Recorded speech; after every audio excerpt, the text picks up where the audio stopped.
नमस्कार, स्वागत है आप सभी को आज की इस क्लास में।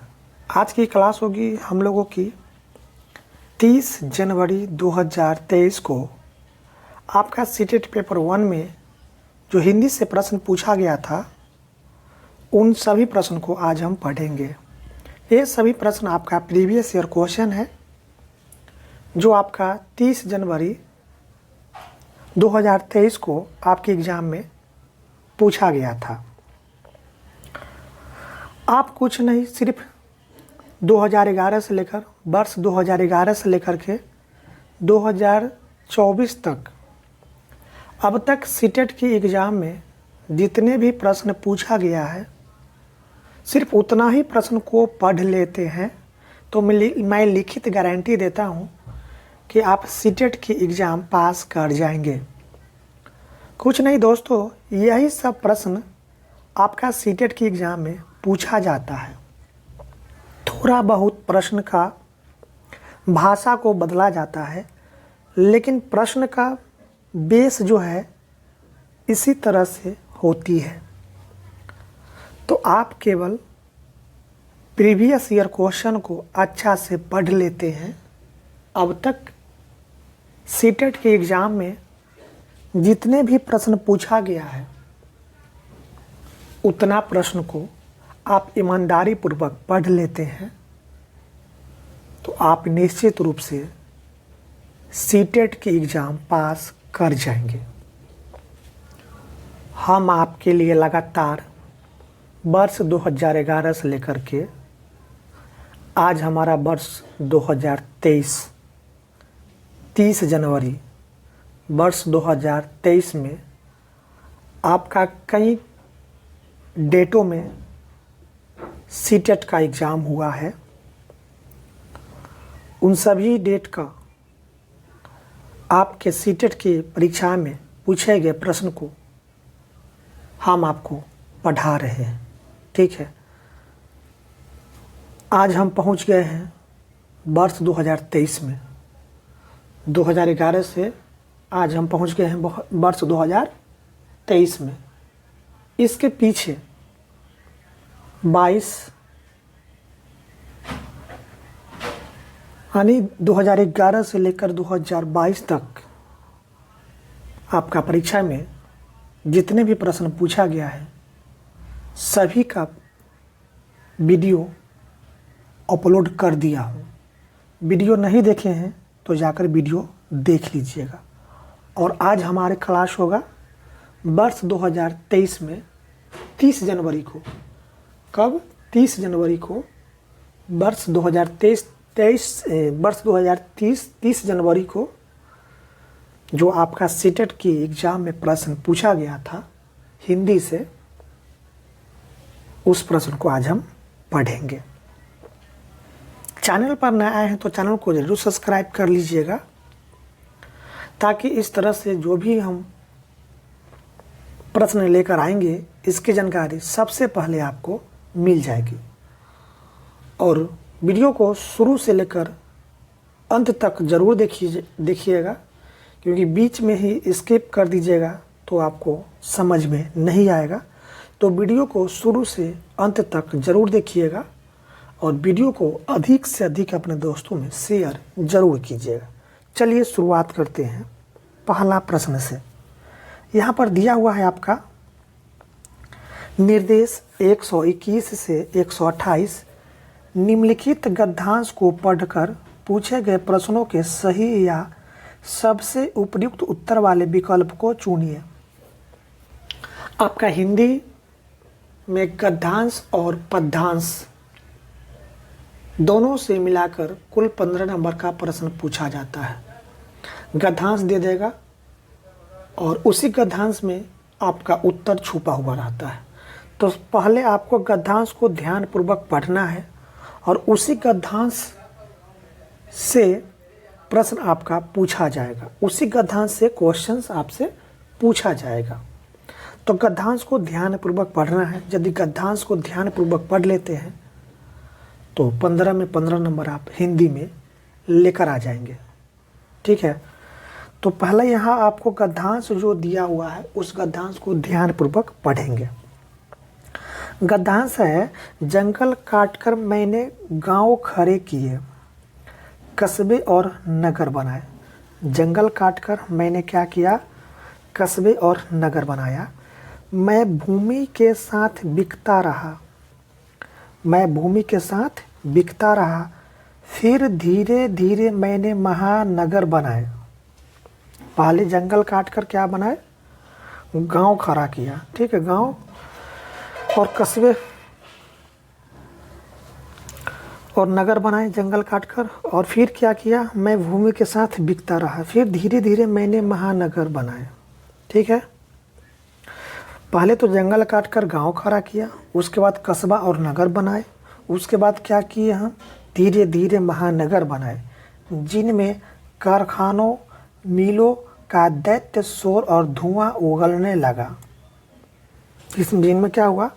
जब महानगर बना तो महानगर जब बना तो बहुत सारे कल कारखाने वहाँ पर खुले महानगर में, तो जिससे क्या हुआ कि मिलों का दैत्य शोर और धुआं क्या है निकलने लगा। मिलों से यानी जहाँ कल कारखाना होती है वहाँ से क्या है कि उस कल कारखाने से जो धुआं निकलती है, ठीक है, वह पर्यावरण के लिए क्या होता है? हानिकारक होती है। मैं उनकी चिमनियों की छाया में रात दिन पसीना बहाता रहा।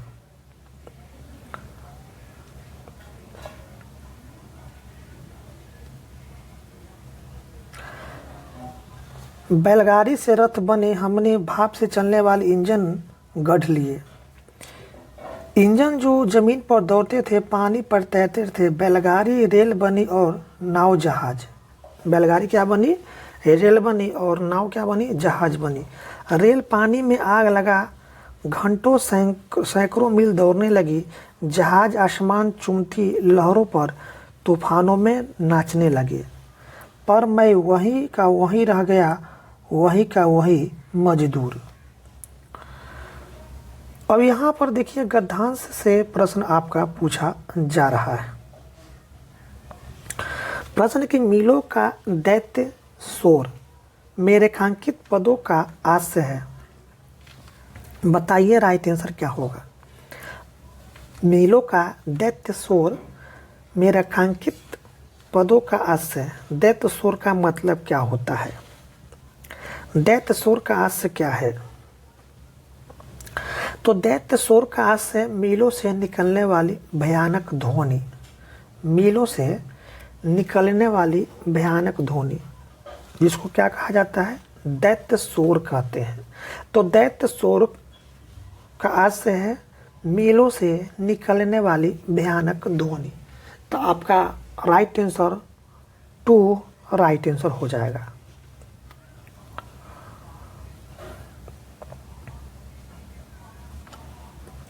अगला प्रश्न है कि रात दिन पसीना बहाना वाक्य से तात्पर्य है। रात दिन पसीना बहाना वाक्य से क्या तात्पर्य है? तो रात दिन पसीना बहाना का मतलब होता है अथक परिश्रम करना। रात दिन पसीना बहाना वाक्य से तात्पर्य है अथक परिश्रम करना। तो आपका ऑप्शन 3 राइट आंसर हो जाएगा, अथक परिश्रम करना। अगला प्रश्न है आपके सामने। प्रश्न की बैलगाड़ी से रथ बने, भाप से चलने वाले इंजन गढ़ लिए का भाव है। बैलगाड़ी से रथ बने, भाप से चलने वाले इंजन गढ़ लिए, इसका भाव क्या है? इसका भाव है कि मनुष्य ने विकास की राह पकड़ ली। मनुष्य ने विकास की राह पकड़ ली। ऑप्शन आपका ए का राइट आंसर हो जाएगा।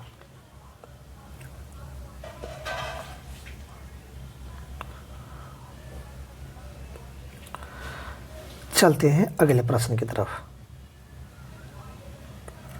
प्रश्न के गद्यांश में किसकी बात कही गई है? गद्यांश में किसकी बात कही गई है? तो गद्यांश में मजदूर की बात कही गई है। गद्यांश में किसकी बात कही गई है? मजदूर की बात कही गई है। तो ऑप्शन आपका 4th राइट आंसर हो जाएगा, मजदूर। अगला प्रश्न कि धीरे धीरे शब्द युग्म है। तो धीरे धीरे शब्द युग्म है पुनरुक्त शब्द। क्या है आपका? पुनरुक्त शब्द है। ऑप्शन आपका टू राइट आंसर जगह पुनरुक्त शब्द। अगला प्रश्न है आपके सामने।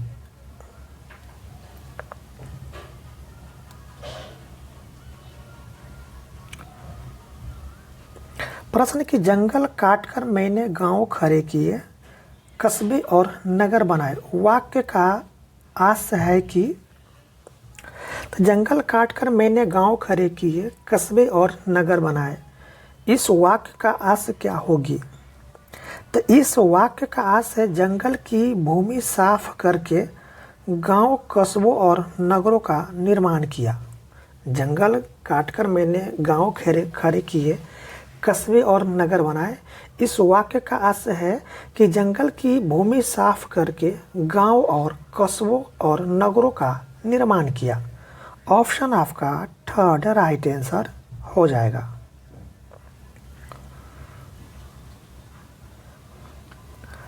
प्रश्न की रेल पानी में आग लगा, घंटों में सैकड़ों मील दौड़ने लगी से तात्पर्य है।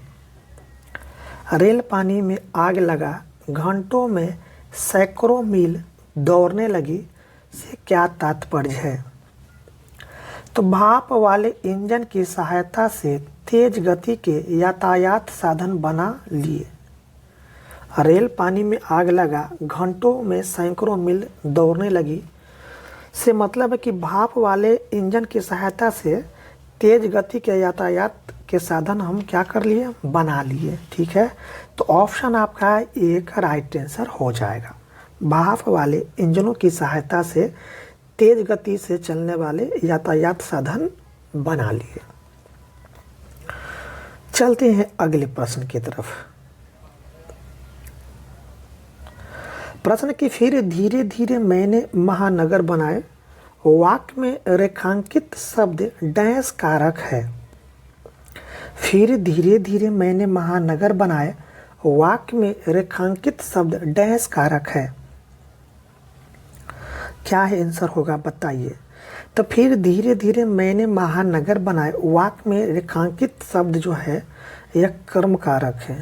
क्या है आपका? कर्म कारक है। ऑप्शन आपका एक राइट आंसर होगा कर्म कारक।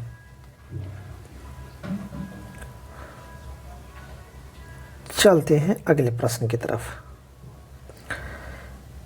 देखिए यहाँ दिया हुआ है निर्देश, निम्नलिखित गद्यांश को पढ़कर पूछे गए प्रश्नों के सही या सबसे उपयुक्त उत्तर वाले विकल्प को चुनिए। गद्यांश दिया हुआ है, पहले गद्यांश को पढ़िए, उसके बाद इस पर पूछे गए प्रश्न को उत्तर बताना है। एक समय था जब प्रकृति ने मनुष्य को अपनी मुट्ठी में बंद कर रखा था। एक समय था जब प्रकृति ने मनुष्य को अपनी मुट्ठी में बंद कर रखा था। सभ्यता के विकास के साथ ही प्रकृति मनुष्य की दासी बन गई। सभ्यता के विकास के साथ ही प्रकृति क्या है? मनुष्य की दासी बन गई। अब ऊंचे ऊंचे भवनों में रहने वाले मानव ने अपने ऐशो आराम के लिए अनगिनत साधन जुटा लिए हैं। अब क्या है कि ऊंचे ऊंचे भवन में रहने वाले जो मानव है अपने ऐशो आराम के लिए अनगिनत साधन को जुटा लिए हैं। क्या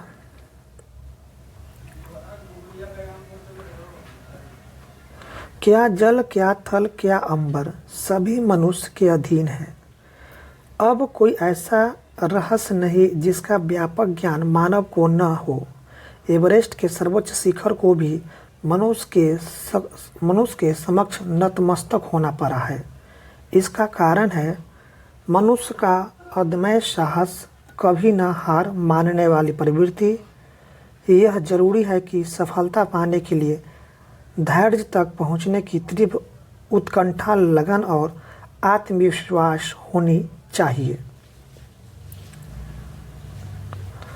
पर परम आवश्यक है साहस, हिम्मत। जहाँ साहस है, विवेक है, सामर्थ्य है, शक्ति है, बुद्धि है, वहाँ सफलता भी बाहें पसारे खड़ी रहती है। संसार में ऐसा कौन सा कार्य है जिसे साहसी पुरुष सफलतापूर्वक नहीं कर सकता है। संसार में ऐसा कौन सा कार्य है जिसे साहसी पुरुष सफलतापूर्वक नहीं कर सकता है। ये तो गद्यांश दिया हुआ था, अब गद्यांश पर आधारित प्रश्न आपसे पूछा जा रहा है। प्रश्न की सभ्यता के विकास के साथ ही प्रकृति मनुष्य की दासी बन गई, वाक्य से आस्य है। सभ्यता के विकास के साथ ही प्रकृति मनुष्य की दासी बन गई, वाक्य से क्या आस्य, बताइए इसका राइट आंसर। तो सभ्यता के विकास के साथ मनुष्य ने प्रकृति को अपने नियंत्रण में कर लिया। सभ्यता के विकास के साथ साथ मनुष्य ने प्रकृति पर क्या कर लिया, नियंत्रण कर लिया। तो ऑप्शन आपका यह 2 इसका राइट आंसर हो जाएगा। ठीक है, सभ्यता के विकास के साथ साथ मनुष्य ने क्या कर लिया, प्रकृति को अपना दासी बना लिया। तो इसका राइट आंसर यही होगा, सभ्यता के विकास के साथ साथ मनुष्य ने प्रकृति को अपने नियंत्रण में कर लिया। चलते हैं अगले प्रश्न की तरफ।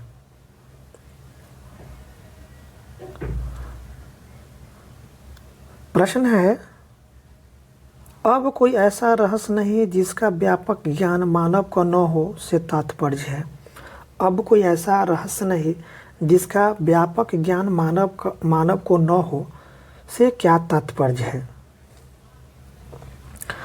तो मानव को प्रकृति के रहस्यों का भरपूर ज्ञान है। मानव को प्रकृति के रहस्यों का भरपूर ज्ञान है। ऑप्शन आपका 3rd राइट आंसर हो जाएगा। प्रश्न की गद्यांश के आधार पर मानव की प्रवृत्ति है। तो गद्यांश के आधार पर मानव की प्रवृत्ति है जुझारू। क्या है प्रवृत्ति, जुझारू प्रवृत्ति होती है। ऑप्शन आपका 2 राइट आंसर हो जाएगा, जुझारू। चलते हैं अगले प्रश्न की तरफ।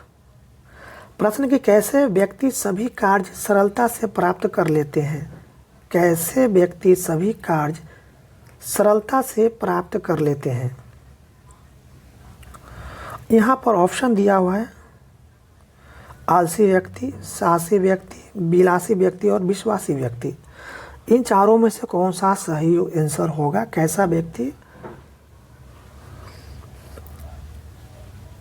व्यक्ति सभी कार्य सरलता से प्राप्त कर लेता है, यह प्रश्न आपसे पूछा जा रहा है। कैसा व्यक्ति सभी कार्य सरलता से प्राप्त कर लेता है, बताइए राइट आंसर क्या होगा। तो साहसी व्यक्ति जो है वह सभी कार्य सरलता से प्राप्त कर लेता है। तो ऑप्शन आपका 2 राइट आंसर हो जाएगा, साहसी। चलते हैं अगले प्रश्न की तरफ। प्रश्न की सर्वोच्च का संधि विच्छेद है। सर्वोच्च का संधि विच्छेद क्या होगा, बताइए इसका राइट आंसर। तो सर्वोच्च का संधि विच्छेद होगा सर्व प्लस उच्च। क्या होगा, सर्व प्लस उच्च सर्वोच्च का संधि विच्छेद होगा। तो ऑप्शन आपका 1 राइट आंसर हो जाएगा, सर्व प्लस उच्च। चलते हैं अगले प्रश्न की तरफ। अगला प्रश्न है आपके सामने, अनगिनत में उपसर्ग है। तो अनगिनत में अन उपसर्ग है। उपसर्ग जो है ना किसी शब्द के पहले लगाया जाता है। तो गिनत शब्द के पहले अन लगने से अनगिनत बनता है। ठीक है, गिनत शब्द के पहले अन उपसर्ग लगाने से कौन सा शब्द बनता है, अनगिनत शब्द बनता है। तो अनगिनत में कौन सा उपसर्ग होगा, तो अन उपसर्ग होगा। ऑप्शन आपका 2 राइट आंसर हो जाएगा, अन। चलते हैं अगले प्रश्न की तरफ। अगला प्रश्न है आपके सामने, एवरेस्ट के द्वारा मनुष्य के समक्ष नतमस्तक होने से तात्पर्य है। एवरेस्ट भी है, वह मनुष्य के समक्ष क्या हो गया, नतमस्तक हो गया। तो नतमस्तक होने से तात्पर्य क्या होगा, बताइए इसका राइट आंसर क्या होगा। तो नतमस्तक होने का मतलब है एवरेस्ट की चढ़ाई पूर्ण करना। एवरेस्ट की चढ़ाई पूर्ण करना। तो ऑप्शन आपका 3rd राइट आंसर हो जाएगा, एवरेस्ट की चढ़ाई पूर्ण करना। मनुष्य के समक्ष नतमस्तक हो गया एवरेस्ट, इसका मतलब है कि एवरेस्ट की चढ़ाई, मनुष्य ने एवरेस्ट पर चढ़ाई की। ठीक, तो एवरेस्ट की चढ़ाई पूर्ण करना, ऑप्शन आपका थर्ड राइट आंसर हो जाएगा। चलते हैं अगले प्रश्न की तरफ। अगला प्रश्न है आपके सामने। प्रश्न है कि भाषा एक व्यवस्था के रूप में इस बारे में चिंतन करने की योग्यता है, क्या कहलाएगी? भाषा एक व्यवस्था के रूप में इस बारे में चिंतन करने की योग्यता क्या कहलाएगी? तो अधिभाषिक जागरूकता, भाषा एक व्यवस्था के रूप में चिंतन करने की योग्यता क्या कहलाएगी? अधिभाषिक जागरूकता कहलाएगी। ऑप्शन आपका एक राइट आंसर हो जाएगा, अधिभाषिक जागरूकता। अगला प्रश्न है आपके सामने दिया हुआ। प्रश्न है कि निम्नलिखित में से ध्वनि की सबसे छोटी इकाई कौन सी है? तो ध्वनि की सबसे छोटी इकाई आपका स्वनिम होती है, याद रखिएगा, स्वनिम होती है ध्वनि की सबसे छोटी इकाई। ऑप्शन आपका एक राइट आंसर हो जाएगा, स्वनिम। यह प्रश्न कितने बार पूछा गया है आपका एग्जाम में? मैं बोल रहा हूं कि आपका एग्जाम में प्रीवियस ईयर क्वेश्चन बहुत सारी रिपीटेशन होती है। निर्देश सामग्री के लिए पठन किसका उदाहरण है?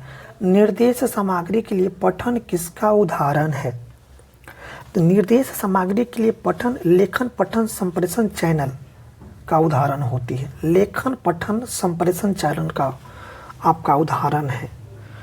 ठीक है, ऑप्शन आपका क्या होगा? राइट आंसर 2 हो जाएगा। ऑप्शन 2 राइट आंसर हो जाएगा। निर्देश सामग्री के लिए पठन किसका उदाहरण है? तो लेखन पठन संप्रेषण चैनल का उदाहरण है। तो ऑप्शन आपका 2 राइट आंसर हो जाएगा। अगला प्रश्न है आपके सामने दिया हुआ। प्रश्न है अतुल्यकालिक अधिगम का उदाहरण है। अतुल्यकालिक अधिगम का उदाहरण है, बताइए क्या होगा राइट आंसर?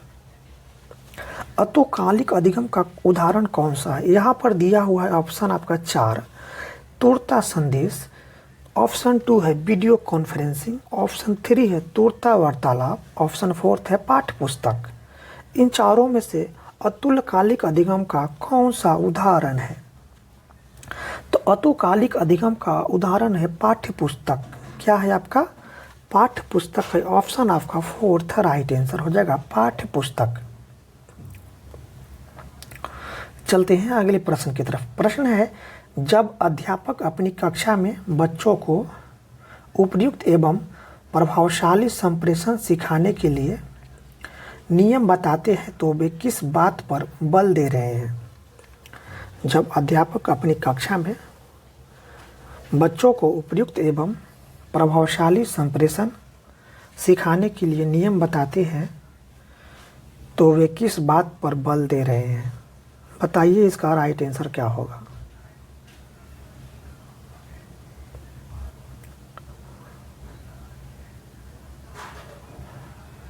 तो इसका राइट आंसर होगा रूप विज्ञान यानी आकृति मूलक पर विशेष बल दे रहे हैं। तो ऑप्शन आपका 4 राइट आंसर हो जाएगा, रूप विज्ञान।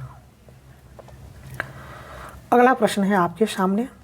2 माह के आसपास बच्चे स्वर वावल समान ध्वनियाँ निकालते हैं, इसे क्या कहा जाएगा? 2 माह के आसपास जो बच्चे होते हैं, 2 माह के जो बच्चे होते हैं वे स्वर समान ध्वनियाँ निकालते हैं, इसे क्या कहा जाता है? तो इसे कहते हैं कूजन। क्या कहते हैं? कूजन कहते हैं। ऑप्शन आपका 2 राइट आंसर होगा, कूजन। 2 माह के आसपास के जो बच्चे होते हैं वह स्वर समान ध्वनियाँ जो निकालते हैं उसको कहते हैं कूजन। ऑप्शन आपका 2 राइट आंसर हो जाएगा, कूजन। प्रश्न की निष्पादन और दक्षता में विरोधाभास किसके द्वारा दर्शाया गया है? निष्पादन और दक्षता में विरोधाभास किसके द्वारा दर्शाया गया है? यह प्रश्न आपसे पूछा जा रहा है। तो निष्पादन और दक्षता में विरोधाभास जो है नोम चोमस्की द्वारा दर्शाया गया है। ऑप्शन आपका एक राइट आंसर हो जाएगा, नोम चोमस्की। अगला प्रश्न है आपके सामने। प्रश्न की अभिव्यक्त्यात्मक भाषा कौशल विकास चैनल क्या है? अभिव्यक्त्यात्मक भाषा कौशल विकास चैनल क्या है? बताइए राइट आंसर। तो अभिव्यक्त्यात्मक भाषा कौशल चैनल यह है आपका है वाचन लेखन। क्या है आपका? वाचन लेखन है। तो ऑप्शन आपका फोर्थ राइट आंसर हो जाएगा वाचन लेखन। अभिव्यक्त्यात्मक भाषा कौशल विकास चैनल क्या है? वाचन लेखन है। ऑप्शन क्या होगा? ऑप्शन आपका फोर्थ राइट आंसर हो जाएगा वाचन लेखन। अगला प्रश्न है, पाठ्य सामग्री का बारीकी से पठन किस भाषा कौशल का विकास करता है? पाठ्य सामग्री का बारीकी से पठन किस भाषा कौशल का विकास करता है? तो पाठ्य सामग्री का बारीकी से पठन भाषा कौशल का विकास करता है। पठन भाषा कौशल का विकास करता है। तो ऑप्शन आपका थर्ड राइट आंसर हो जाएगा पठन।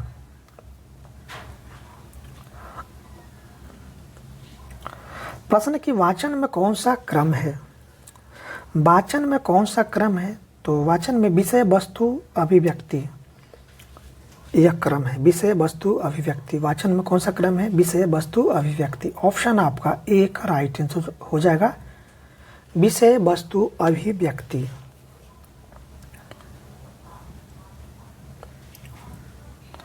नेक्स्ट प्रश्न कि निम्नलिखित में से किसे संकेत खोलने वाले डिकोडर के रूप में माना जाएगा? बताइए राइट आंसर क्या होगा।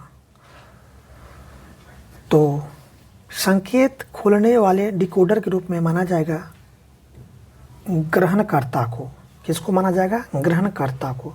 ग्रहणकर्ता को संकेत खोलने वाले डिकोडर के रूप में माना जाएगा। तो ये इसका राइट आंसर हो जाएगा ग्रहणकर्ता।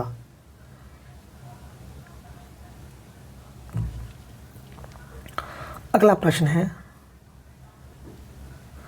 शब्द में अक्षर, पंक्ति में शब्द और पृष्ठ में पंक्तियां आपस में बहुत पास पास नहीं होनी चाहिए।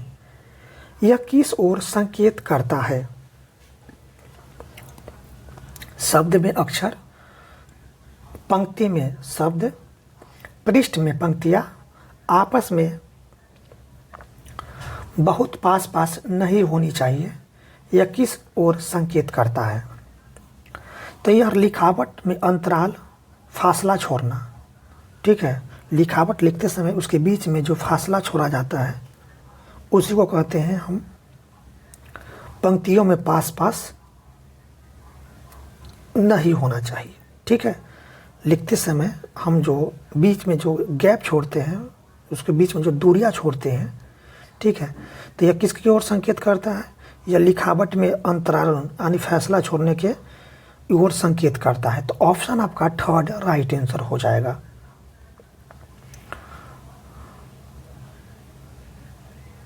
चलते हैं अगले प्रश्न की तरफ।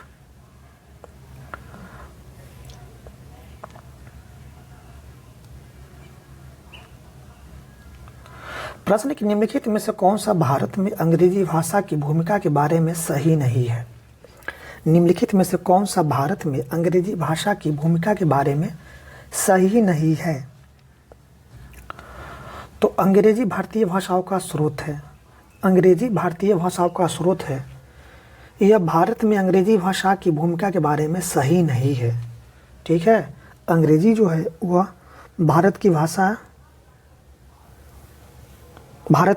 है। अंग्रेजी भारत में अंग्रेजी भाषा की भूमिका के बारे में सही नहीं है। तो अंग्रेजी भारतीय भाषाओं का स्रोत है। यह क्या है? आपका कथन गलत है।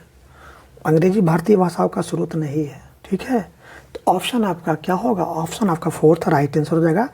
अंग्रेजी के बारे में जब कहा गया है अंग्रेजी भाषा के बारे में, तो अंग्रेजी भारतीय भाषाओं का स्रोत नहीं है। ठीक है, तो ऑप्शन आपका क्या होगा? ऑप्शन आपका फोर्थ राइट आंसर हो जाएगा।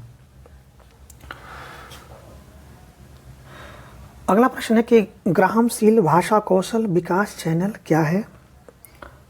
बताइए राइट आंसर। ग्राहमशील भाषा कौशल विकास चैनल क्या है? तो ग्राहमशील भाषा कौशल विकास चैनल ये सभी आपका श्रवण पठन है। क्या है आपका?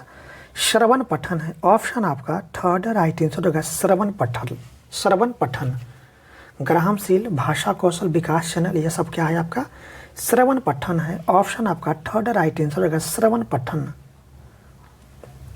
और यह आपका लास्ट प्रश्न है हिंदी का। प्रश्न की भाषा अर्जन उपकरण की अवधारणा किससे संबंधित है? भाषा अर्जन उपकरण की अवधारणा किससे संबंधित है? तो देखिए, भाषा अर्जन उपकरण की अवधारणा जो है यह आपका नॉन चॉम्स्की से संबंधित है। नॉन चॉम्स्की से संबंधित है। ऑप्शन आपका 2 राइट आंसर रहेगा, चॉम्स्की।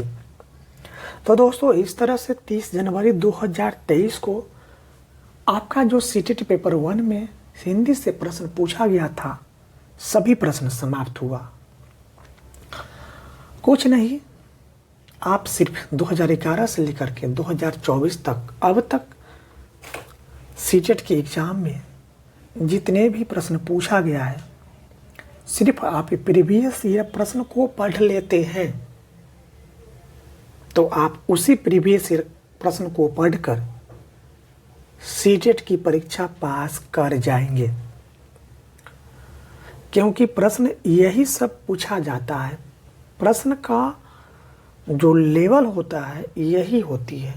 थोड़ा बहुत प्रश्न में चेंजिंग करेगा, भाषा शब्द को बदलेगा, लेकिन प्रश्न का बेस जो है ना यही रहेगा आपका। तो आप अपनी अच्छी तैयारी करना चाहते हैं, सीटेट पास करना चाहते हैं, तो आप ज़्यादा से ज़्यादा प्रीवियस ईयर क्वेश्चन पर फोकस कीजिए।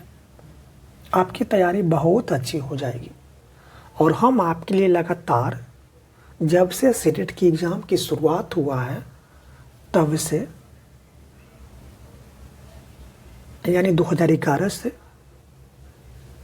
अब तक 2023 में हम पहुंच गए हैं, जितने भी इसके बीच में परीक्षाएं हुई है उन सभी परीक्षाएं का प्रश्न हम आपको पढ़ा दिए हैं। वीडियो नहीं देखे हैं तो जाकर वीडियो देख लीजिएगा।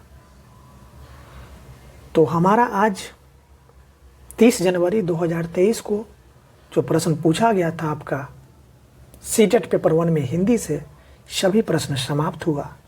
वीडियो अच्छी लगी तो वीडियो को अधिक से अधिक अपने दोस्तों में शेयर कीजिएगा। चैनल पर नए हैं तो चैनल को ज़रूर सब्सक्राइब कर लीजिएगा। फिर मिलते हैं अगले साल के प्रीवियस ईयर क्वेश्चन के साथ। वीडियो देखने के लिए आपका बहुत बहुत धन्यवाद।